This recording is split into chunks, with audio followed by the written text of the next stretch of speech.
ঠিক আছে,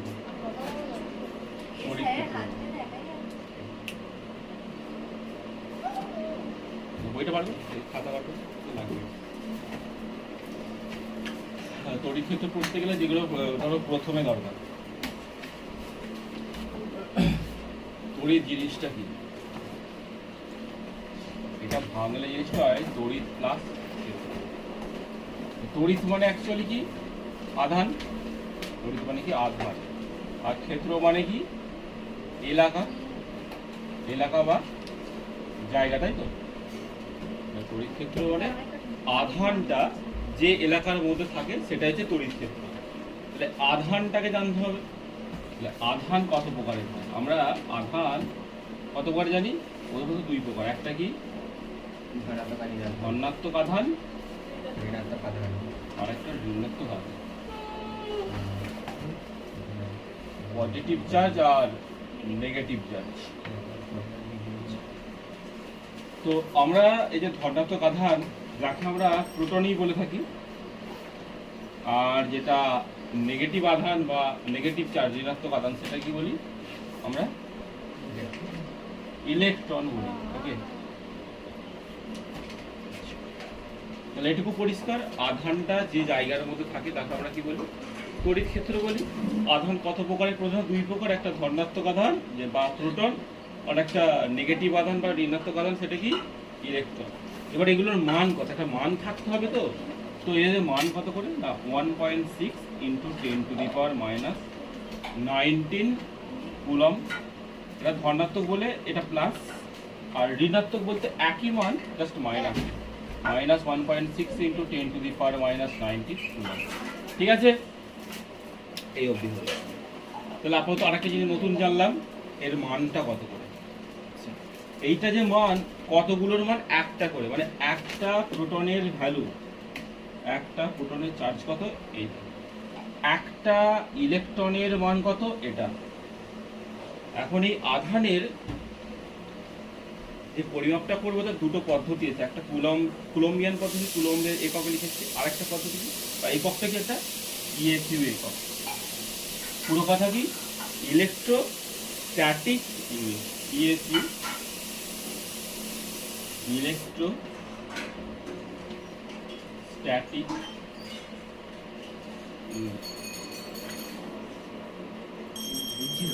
তো ইএসইউ পুরো কথা ইলেকট্রোস্ট্যাটিক ইউনিট, ঠিক আছে। এটার ভ্যালু কত, 4.8 × 10⁻⁻10 ইএসইউ। এটা প্রোটনের ক্ষেত্রে, আর ইলেকট্রনের ক্ষেত্রেও সেটা তাই, জাস্ট মাইনাসে 4.8 × 10⁻⁻10 ইএসইউ। আসল কথা হচ্ছে আধানের চার্জ হচ্ছে কি, আধানের চার্জের মান হচ্ছে 1.6 × 10⁻⁻19 কুলম। এটা হচ্ছে এসআই পদ্ধতি।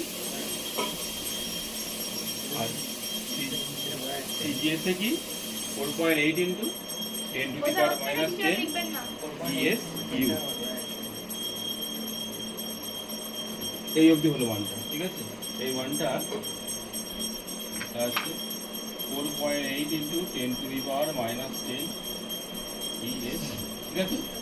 এইটারই প্রোটনে প্লাস, প্রোটন প্রিফার পজিটিভ, আর ইলেকট্রনটা নেগেটিভ, ওটা মাইনাসও হবে যাবে, তাই গেল ব্যাপারটা। এবার আরেকটা জিনিস,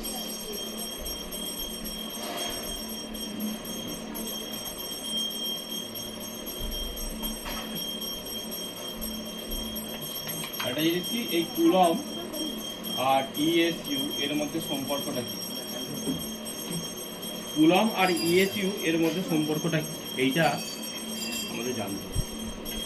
বলো তোমরা। কুলম সমান 3 × 10⁻⁹ ইএসইউ। 1 কুলম সমান হচ্ছে 3 × 10⁻⁹ ইএসইউ। তাহলে কি করলাম, তড়িৎ বা আধান যে এলাকায় থাকে তাকে কি বলে, তড়িৎ ক্ষেত্র বলে। এটা দুটো ভাগ, একটা ধনাত্মক আধান আর একটা ঋণাত্মক আধান।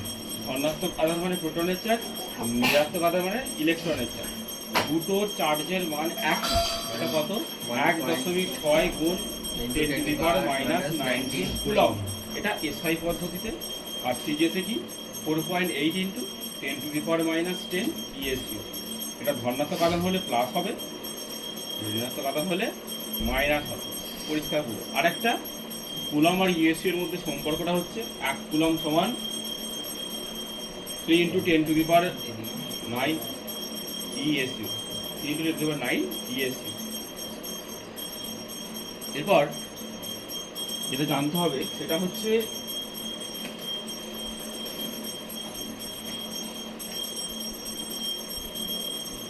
প্রত্যেকটা পদার্থের মধ্যেই আমরা যে পদার্থ কি দিয়ে তৈরি, কণা দিয়ে তৈরি। তার প্রাথমিক কণা কি কি সেগুলো, ইলেকট্রন, প্রোটন, নিউট্রন। এখন আমরা প্রবাহী তড়িৎ চ্যাপ্টার এটা আছে, প্রবাহী তড়িৎ চ্যাপ্টারে আমরা যেটা করব সেটা হচ্ছে পরমাণু নিউক্লিয়াসের বাইরের ঘটনা পড়ব। পরমাণু নিউক্লিয়াসের বাইরের ঘটনা পড়া মানে কোনটা নিয়ে পড়ব, ইলেকট্রন নিয়ে পড়ব। অর্থাৎ এক্ষেত্রে প্রতিটি পদার্থের মধ্যে 3টে কণা আছে, কি কি সেটা, একটা হচ্ছে প্রোটন, একটা হলো ইলেকট্রন, আর একটা কি নিউট্রন। এই 3টে জিনিস আছে, প্রোটন, ইলেকট্রন, নিউট্রন। আমরা এখানে একটা নিয়ে পড়বো, সেটা কোনটা নিয়ে পড়বো, এটা নিয়ে পড়বো। কেন এটা নিয়ে পড়বো, কারণ একটা পরমাণুর দুটো অংশ, একটা ভেতরের অংশ যাকে আমরা কি বলি, নিউট্রন বলি, নিউক্লিয়াস বলি। এই নিউক্লিয়াসের মধ্যে দুটো জিনিস আছে, একটা হচ্ছে নিউট্রন আর একটা হচ্ছে প্রোটন। আর তার বাইরের যে এলাকায়, এই এলাকাগুলো কে থাকে, ইলেকট্রন থাকে। তড়িৎ যে চ্যাপ্টার, এই প্রবাহী তড়িতের ক্ষেত্রে এরা তো নিউট্রন, প্রোটন, নিউক্লিয়াসের মধ্যে থাকে, মোস্ট স্টেবল জায়গা থাকে, সবথেকে সুস্থির জায়গা থাকে। তো এদেরকে নিয়ে তড়িৎ উৎপন্ন হবে না। তড়িৎ উৎপন্ন কাকে নিয়ে, যে বাইরে তুলনামূলক কম আকর্ষণ বলের মধ্যে যে আছে, কি আছে না, ইলেকট্রন আছে।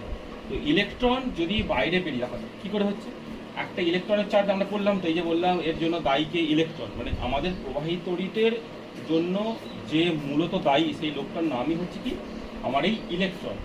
ইলেকট্রন এক জায়গা থেকে অন্য জায়গায় যেতে পারে বা অন্য জায়গা থেকে আরেক জায়গায় আসতে পারে। এই যে যাওয়া আসার ফলে কি হবে, তড়িৎ বলে এই ধর্মটা তৈরি হবে। তড়িৎ বলে কিছু হবে, তড়িৎ হচ্ছে একটা ধর্ম।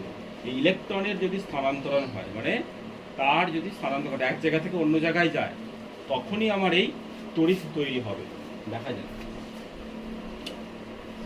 পর্যায় সারণীতে পড়েছি আমরা যে যারা ধাতু আছে, এরকম কয়েকটা ধাতু যদি আমরা নিই, ধরে নেওয়া যাক সোডিয়াম নিলাম, AU নিলাম, AG নিলাম, এটা নিলাম।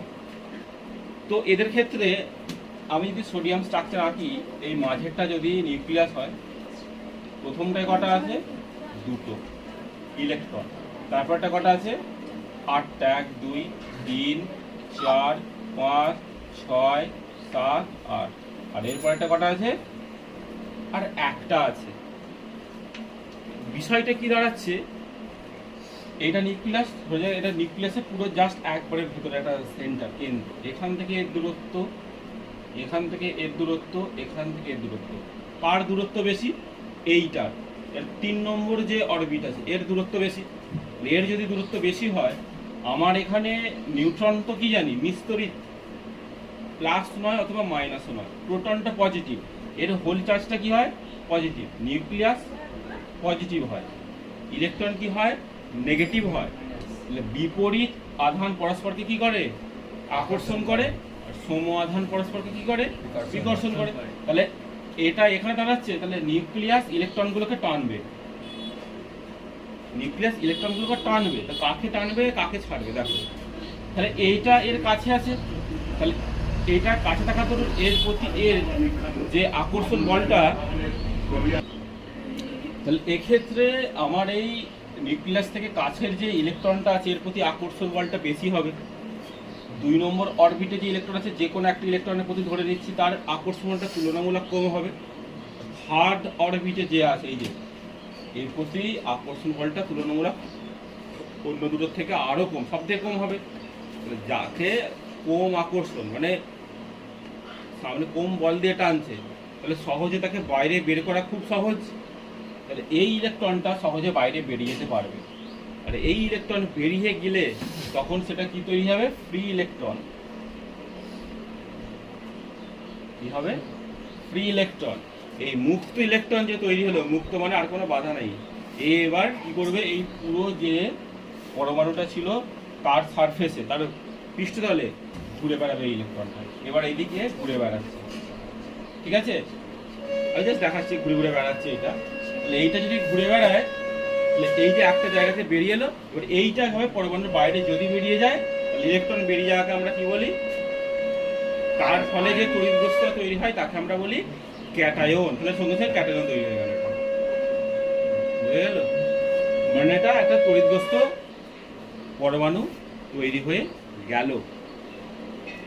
ঠিক তেমনই যতগুলো ধাতু আছে, প্রত্যেক ধাতুর একটা বিশেষ বৈশিষ্ট্য হচ্ছে তারা বাইরের কক্ষে ইলেকট্রন ত্যাগ করে, ছেড়ে দেয়। বাইরের কক্ষে ইলেকট্রন ছেড়ে দেওয়ার ফলে তাহলে কি হবে? যারা ইলেকট্রন বেশি ছাড়বে বা যারা ইলেকট্রন গ্রহণ করবে তারাই হয় তড়িতের সুপরিবাহী। লেট একটা তড়িতের সুপরিবাহী, সোন একটা তড়িতের সুপরিবাহী, রূপো একটা তড়িতের সুপরিবাহী। বেশিরভাগ ধাতু তড়িতের সুপরিবাহী হয়, বেশিরভাগ ধাতু তড়িতের সুপরিবাহী হয়। পরীক্ষায় প্রশ্নে অপশানে দিয়ে দিতে পারে যে কারা তড়িতের সুপরিবাহী হয়, খুব ভালো। এরকম ধাতু, অধাতু ইত্যাদি দিল, তার মধ্যে অপশানটা কোনটা নেবো? ধাতু নেব। তবে কিছু কিছু অধাতু আছে যারাও তড়িতের সুপরিবাহী হয়, যেমন গ্রাফাইট, আর কি আছে? Gas carbon. গ্রাফাইট আর গ্যাস কার্বন এরা অধাতু, তবু এরা কি করে? তড়িৎ পরিবহন করতে পারে। ঠিক আছে?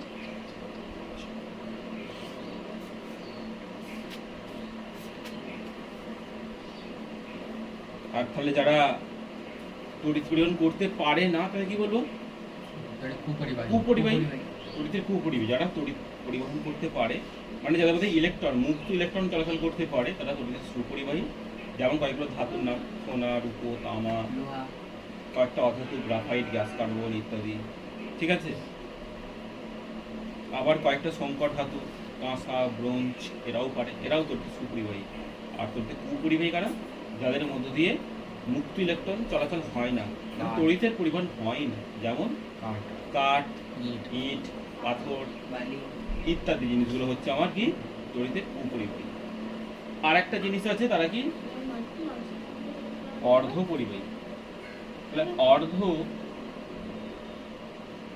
অর্ধ মানে অর্ধেক, মাঝামাঝি, পরিবাহী মানে পরিবহন করবে। কি পরিবহন করবে?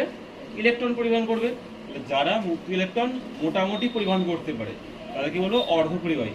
মানে যারা সুপরিবাহীর মতো ভালো নয়, আবার কুপরিবাহীর মতো খারাপ নয়, মাঝামাঝি অবস্থায় যারা থাকবে হচ্ছে অর্ধ পরিবাহী। যেমন সিলিকন, জার্মেনিয়াম, এরা হচ্ছে কি? অর্ধ পরিবাহী। বুঝে গেল এই অবধি?